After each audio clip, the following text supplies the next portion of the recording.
Алай ханышасы Курманжан Датканын ысымы Кыргызстанда гана эмес, Түркияда да таанытылып, дүйнөнүн атактуу лидер ханышаларынын катарына коюлду. Датка энебизди таанытууга арналган иш-чарага Түркиянын мамлекеттик, коомдук уюмдарынан ардактуу коноктор чакырылган жана катышуучулар Анкарада жашаган вандык кыргыздар, студенттер, билим адамдары болду. Алгач түркчө субтитр менен Курманжан Датка фильминен үзүндү көрсөтүлдү.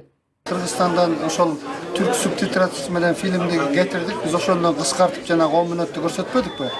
Ошол жердеги жанагы как эне катары, как аял киши катары, как саясатчы, дипломат, анан мамлекеттик ишмер катарысын ушунун биз азыр түрк аваз менен мына бүгүн Галчы Топчуда өзү сүйлөдү. Түрк авазынын бул жердеги координаторлору менен буюрса ошону биз түрк элине көрсөтсөк деген максатыбыз бар. Анан бул ишке ашат деп ишенем.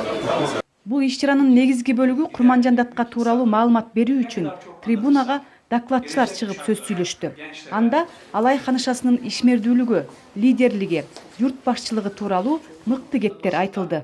1991 yılında Kırgızistan Cumhuriyeti'nin 1991 жылга чейин тагыраагы Кыргызстан көз карандысыздыгын алганга чейин өткөн замандарда эркиндик үчүн күрөшүп келген. 2500 жылга жакын бул аралыктын ичинде Курманжан Датка чоң маанилүү бир роль ойногон. Кыргыз тарыхындагы кыргыз аялдардын ичинен Датка мыкты бир өмүрлүк жар, эне, кыйын бир жол башчы болуп, ар биринин аң сезиминен орун алган. Жолдош Алымбек Датканын өлүмүнөн кийин ал бийликти колуна алган. Эң мурун ал Кокон хандыгынын үстөмдүгүнө кыргыздардын саясий, социалдык маданий укуктарын улантты. Мыкты лидерликти, дипломаттыкты, каармандыкты кармап, бир гана Алай өрөөнүндө эмес, Фергана, Кашкар, Ош, Түркстанда ийгиликтүү бир лидер болуп, ишеничтерине татыктуу болгон. Ал эми Түркиянын президентинин баш кеңешчиси Ялчын Топчу Курманжан Датканын бир гана каарман эне эмес, мамлекеттик ишмер болгондугун белгиледи. Жана ошол эле учурда эл башчысы болуп, стратегиялык, тактикалык эң мыкты лидер болгондугун айтты. Türkistan tarihinde Түркстан тарыхында батыш маданияты аялдардын укугу үчүн күрөшүп жаткан убакта Курманжан Датка аскерлерди башкарыптыр, мамлекеттин тынчтыгын коргогон экен, дипломатиялык жолугушууларды кылыптыр. Түрк үй бүлөсүнө тиешелүү кыргыз аялы эмнелерди жасай алгандыгын бизге көрсөтүптүр. Андыктан негизи Курманжан Датканы бүгүнкү жыйналышта бүт дүйнөнүн аялдары үчүн үлгү жана роль модели кылып бүгүн тааныттык. Аллах эненин баскан жерине бейишти бериптир. Аял жалгыз гана эне эмес, алардын баалуулугу улутубуздун тынчтыгын камсыздаган, өлкөбүздү коргогон, кыйын учурлардан алып чыккан. Деги эле биздин баардыгыбыз алардын колунда деп билем. Катарда сөз алган Чанкыры университетинин профессору Абдусалам Арвастын көптөгөн булактарга таянып даярдаган негиздүү жана маанилүү доклады баарынын көңүлүн өзүнө бурду. Ал Курманжан Датканын төрөлгөндүгүнөн баштап өлгөнгө чейинки басып өткөн даңктуу жана каармандык жолун баяндап берди. Ошол эле учурда Курманжан Датканы дүйнөдөгү өткөн кылымдарда жашаган аял лидерлердин катарына коюп, жасаган иштери, мамилелери менен кошо тастыктап өттү.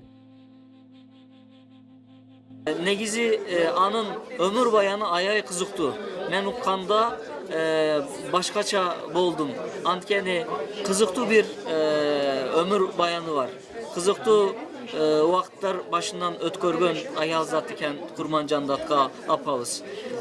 Мындай апалар тарыхта ар дайым болот деп ойлойм.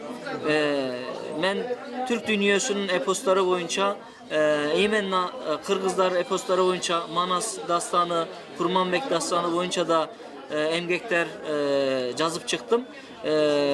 Ошол дастандар бекер эмес экен деп ойлодум.